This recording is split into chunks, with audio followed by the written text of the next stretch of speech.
央視名嘴阿秋在當年的疫情期間發表不當言論，抹黑自己的祖國，甚至想讓祖國向全世界道歉的央視主持人，如今怎樣了？阿秋又為何在疫情的敏感期間抹黑祖國？是自我炒作還是另有原因？今天我們就聊一聊央視名嘴阿秋的前塵往事。阿秋原名邱孟煌，祖籍在廣東，卻在廣西南寧長大。出生於軍人家庭，所以從小家庭教育就非常嚴格，打小就有一些語言天賦，會講流利的粵語和一些客家話，這也奠定了他未來的發展方向。在讀大學期間，阿秋就表現出很強的組織能力，還將學校裡有藝術細胞的同學們組成了一個藝術團。從這裡開始，阿秋就逐漸嶄露頭角。不過阿秋的父母並不贊成他走藝術這條路，因為覺得從事藝術類相關的工作並不穩定，最好是能找一個有頭有臉工作的單位，這是老人們固有的思想觀念。可是1989年，阿秋從廣西師範學院畢業，也就是現在的南寧師範大學，學的是政治經濟系專業。畢業之後，為了遵從父母的意願，進入一家工廠上班，還擔任過工廠的政工幹部，可以說和自己所學的專業是相當匹配的。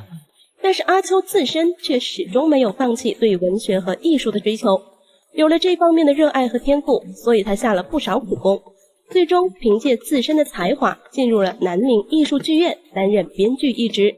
在創作的路上也收穫了不少業內人士的肯定，年紀輕輕就獲得了更高的職位。在一次偶然的機會中，給主持人寫稿的阿秋朗誦了自己的稿件，被當時台裡的領導看中，覺得他不僅稿子寫得好，還有極高的主持天賦，因此阿秋的主持人之路便開啟了。在此期間，阿秋換過不少台，最終扎根在了央視。2003年正式進入央視後，阿秋在央視也是佔據新聞領域的一席之地，喜歡他的人都認為他的點評獨樹一幟，因此阿秋收穫了不少粉絲，在央視也逐步有了一些地位。他的代表作也慢慢的被觀眾們所知，其中包括《社會記錄》和《人物新週刊》等欄目。因為自身的專業性高，因此受到了年齡較大的觀眾喜愛。事業有成的阿秋也收穫了自己的幸福，據說妻子還是同一個圈子裡的人。結婚後還為阿秋生下了可愛的女兒，但是原本安穩幸福的家庭卻傳來了一些醜聞。據說阿秋在外面包養大學生，據女方說還是中戲院的學生，甚至還流出不少兩人的親密照片。但是後來阿秋在自己的社交平台上也發文表示，這些都是一些有心人的造謠。此後这些流言蜚語也就慢慢的平息了。之後事業愛情雙豐收的阿秋參與了央視的一檔紀錄片節目，錄製《客從何處來》。該節目是追溯家庭歷史的紀錄片，同時也解開了阿秋家庭的歷史秘密。在阿秋的記憶中，從小他就知道有一個姨媽在馬來西亞。上中學的時候，每當遇到親戚都會說自己的外公是壞人，而在他的心裡也有過猜測，認為自己的外公是不是叛徒或者別的身份，而母親卻也不願提起此事，也從不許阿秋對外提及僑胞的身份。通過追溯過往的片段中，阿秋才了解到自己家人的情況。原來阿秋的祖輩一直在馬來西亞定居，在阿秋母親5歲的時候，外公外婆被一群士兵說是壞人，就給帶走了，從此便沒了消息。而作為他外公的大女兒，也就是阿秋的姨媽，也被賣給了別人，當作傭人。阿秋的母親回國時都是姨媽辛苦攢出來的路費，才得以來到中國。雖然最後阿秋沒能給外公平反身份，但是當時也有很多人被這段家庭歷史感動。這麼一個有文化底蘊的人，卻在當年疫情期間說出了不過腦子的言論。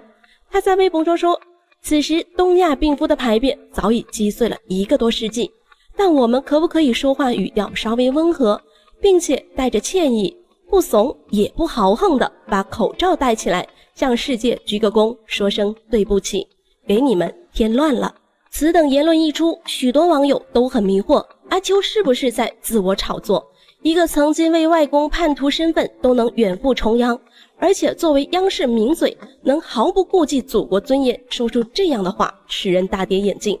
作為一個公眾人物，卻沒有做出一個正確的引導，在疫情病毒還沒有查清來源之前，卻想讓自己的祖國向全世界道歉低頭，如此言論馬上就遭到了網友們的怒罵和抵制。直到鍾南山院士說出病源不一定在中國時，阿秋才清空了自己的社交賬號。同時，他也為自己無知的言論付出了代價，被央視永久封殺。因為一些言論，自己積累多年的好名聲覆水東流，翻車之後再也不能出現在鏡頭前面了。其實要說道歉的，更應該是阿秋自己，因為在之後中國在疫情不管是援助還是貢獻方面，都做到了讓各國稱讚的地步，就連國外都在感謝中國，而阿秋卻想讓祖國道歉，深深觸動了無數國人的底線。實際上，因為說錯話而翻車的央視主持人之前就有前车之鑑，就像曾經的國民主持畢老爺也是因為言語不當而被封殺。而阿秋出身寒門，一生波折，最終失敗也是毀在了自己的這張嘴巴上。一個人能說會道是本事，並且也可以是自己的閃光点，但是把握不當就會變成禍源。每個人都有發言的权利，但是要做出正確的觀點和引導價值觀，不管任何时候都不應該抹黑自己的祖國。而作為公眾人物，就更應該做到榜樣的力量。每個人都要為自己的言行舉止負責，而不是在一旁道聽途說，說風涼話。不管是誰，央視名嘴還是巧舌如簧，觸動國家利益、波動國家底線的，發表不利國家言論，必將受到懲罰。